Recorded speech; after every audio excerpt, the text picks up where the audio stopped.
Hola amigos, bienvenidos a Te lo explico, el canal que acompaña tu aprendizaje. El día de hoy hablaremos sobre los niveles de organización estructural de las proteínas.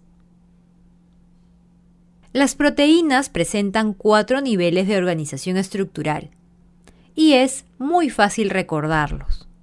La estructura primaria, la estructura secundaria, la estructura terciaria y la estructura cuaternaria. Esos son los 4 niveles de organización estructural. Empecemos hablando de la estructura primaria. La estructura primaria es la secuencia única de aminoácidos unidos por enlaces covalentes peptídicos para formar una cadena polipeptídica. La estructura primaria de una proteína está determinada por su código genético y cualquier cambio de la estructura de aminoácidos de una proteína puede tener consecuencias graves para las células corporales.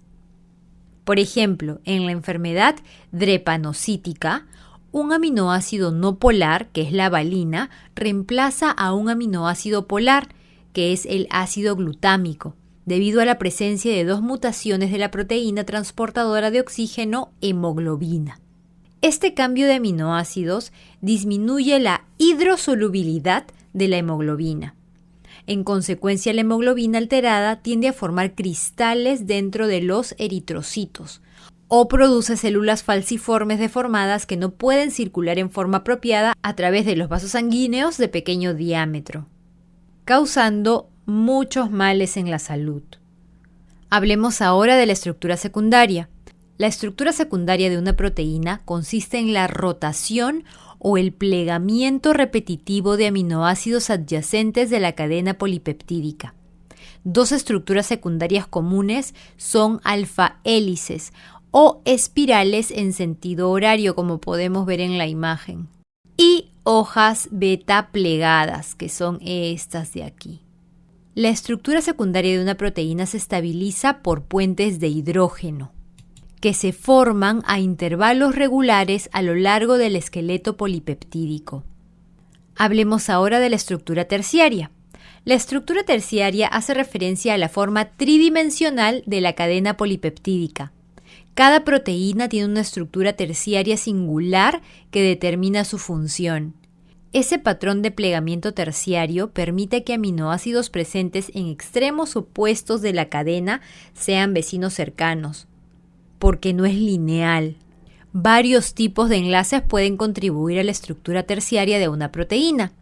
Los enlaces más resistentes pero menos comunes, enlaces covalentes de azufre denominados puentes disulfuro, se forman entre los grupos sulfídricos de 2 monómeros del aminoácido cisteína. Y luego numerosos enlaces débiles como los puentes de hidrógeno, enlaces iónicos e interacciones hidrófobas también ayudan a determinar el patrón de plegamiento. Algunas porciones de un polipéptido son atraídas por el agua, es decir, son hidrófilas, y otras partes son repelidas, es decir, son hidrófobas. Como sabemos, la mayoría de las proteínas del cuerpo existen en medios acuosos, están rodeadas de agua. Y el proceso de plegamiento coloca a la mayoría de aminoácidos con cadenas hidrófobas, es decir, las que repelen el agua, en el núcleo central, lejos de la superficie proteica. A menudo, moléculas auxiliares conocidas como moléculas chaperonas ayudan en ese proceso de plegamiento. Por último, tenemos a la estructura cuaternaria. En las proteínas que contienen más de una cadena polipeptídica, esto no es en el caso de todas, sino algunas, la disposición de las cadenas polipeptídicas individuales entre sí se conocen como estructura cuaternaria. Los enlaces que unen las cadenas polipeptídicas son similares a los que mantienen la estructura terciaria, son parecidos. Las proteínas muestran una enorme variación estructural y diferentes proteínas tienen distintas estructuras y formas tridimensionales. La variación de la estructura y la forma de estas proteínas va a estar relacionada con diversas funciones. En casi todos los casos, la función de una proteína va a depender de su capacidad de reconocer otra molécula y unirse a ella. ¿Y cómo podemos ver esto? pues cuando una hormona se une a una proteína específica de una célula para modificar su función, o cuando una proteína anticuerpo se adhiere a una sustancia extraña o antígeno que ha invadido el cuerpo. La forma singular de una proteína le permite interactuar con otras moléculas para que pueda llevar a cabo su función específica, ya sea reguladora, estructural, protectora o inmunológica, etc. Ahora hablemos de los tipos de proteínas por su forma. Por su forma distinguimos dos tipos, las fibrosas y las globulares. Las fibrosas son insolubles en agua, es decir, no se pueden disolver, y sus cadenas polipeptídicas forman cadenas largas paralelas entre sí. Las proteínas fibrosas cumplen muchas funciones estructurales, es decir, forman parte de la estructura corporal. A modo de ejemplo, se puede mencionar el colágeno, que forma parte de los huesos, los ligamentos y los tendones. También está la elastina, que confiere elasticidad a la piel, a los vasos sanguíneos y al tejido pulmonar. Luego tenemos a la queratina, que forma la estructura del pelo, las uñas y hace que la piel sea impermeable, es decir, que el agua no penetre a través de ella. En cuanto a la distrofina, es aquella que fortalece partes de células musculares. La fibrina forma coágulos sanguíneos y no permite que nos desangremos. Y la actina y la miosina intervienen en la contracción de las células musculares, también en la división de todas las células y el transporte de sustancias dentro de las células. Esas son las proteínas fibrosas. Las proteínas globulares son más o menos hidrosolubles y sus cadenas polipeptídicas tienen forma esférica. Por eso se les dice globulares, porque tienen una forma de una esfera, como un globo. Las proteínas globulares cumplen funciones metabólicas, es decir, las funciones que tienen que ver con la energía del cuerpo y cómo se procesan los alimentos para transformarlos en energía. Como ejemplo, podemos mencionar a las enzimas, que actúan como catalizadores, los anticuerpos y el complemento, que ayudan a proteger contra la enfermedad, la hemoglobina, que transporta oxígeno, las lipoproteínas, que transportan lípidos y colesterol, las albúminas, que ayudan a regular el pH de la sangre, las proteínas de membrana, que transportan sustancias al interior y al exterior de las células, y algunas hormonas como la insulina, que ayuda a regular los niveles de azúcar en sangre o glucemia.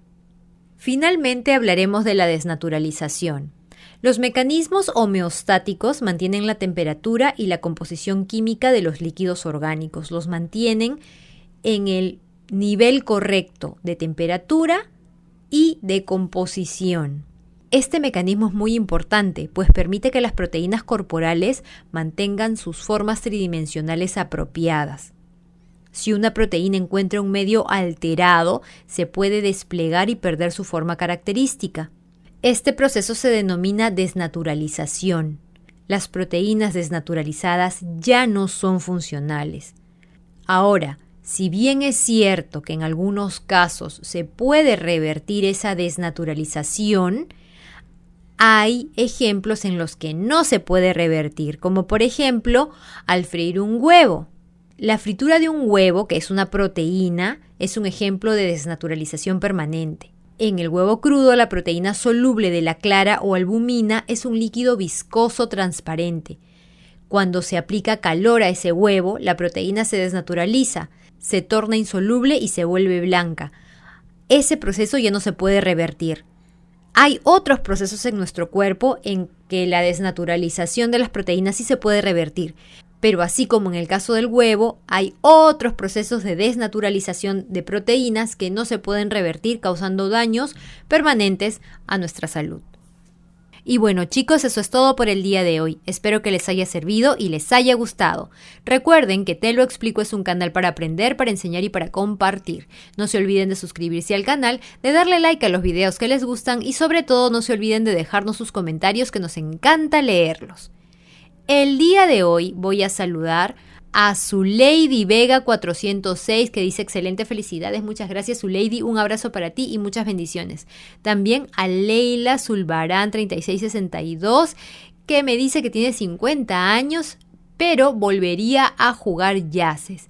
Me alegra mucho Leila que hayas recordado ese juego era bastante popular también en mi infancia y de hecho era una forma muy simpática de pasar el tiempo. Sería muy bueno que los chicos de ahora lo aprendieran también. Gracias por tu lindo comentario. También a Victoria Coduri 3257 que me dice te ganaste mi like. Muchas gracias Victoria, un abrazo para ti y tú te has ganado mi like también. Además a Edward Ronald Dawin que dice después de 30 años de haber dejado el colegio y no había facilidad de la tecnología. Él me dice que ayudó a su sobrina con la explicación. Me alegra mucho, Edward. Qué bueno que seas un tío responsable, que ayudes a la sobrina. Espero siempre poder ayudarte. Eres bienvenido al canal cuando quieras. Tú y tu sobrina. Muchas bendiciones para ti.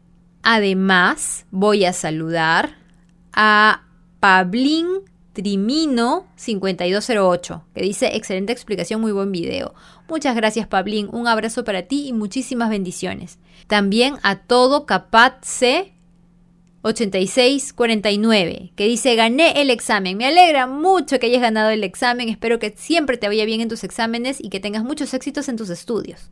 Además a Nicolás Restrepo Moreno, que dice me enseñaste más que mi profesora. Me alegra mucho Nicolás que hayas entendido con el video que posteamos. Eres bienvenido siempre. Un abrazo grande para ti. Y finalmente a un user que no me dejó su nombre, pero que pregunta quién más vino por la tarea. Me alegra mucho que tú hayas venido por tu tarea. Es muy responsable de tu parte investigar y tratar de hacerlo muy bien. Te felicito y un abrazo. La próxima déjame tu nombre. Y bueno chicos, decidan tener un lindo día y nos vemos prontito. ¡Chao!